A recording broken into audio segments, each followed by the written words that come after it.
पतिं सुरगुरुं वन्दे जगत्कारणं वन्दे पन्नगभूषणं मृगधरं वन्दे पशूनां पतिं वन्दे सूर्यशशाङ्कवहिनयनं वन्दे मुकुन्दप्रियं वन्दे भक्तजनाश्रयं च वरदं वन्दे शिवं शङ्करम् ॐ मृत्युञ्जयाय रुद्राय नीलकण्ठाय शम्भवे अमृतेशाय शर्वाय महादेवाय ते नमः।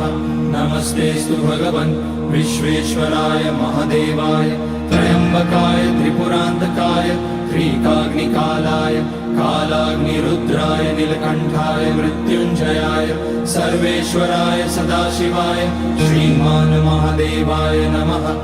ॐ नमः शम्भवाय च मयोभवाय च नमः शङ्कराय च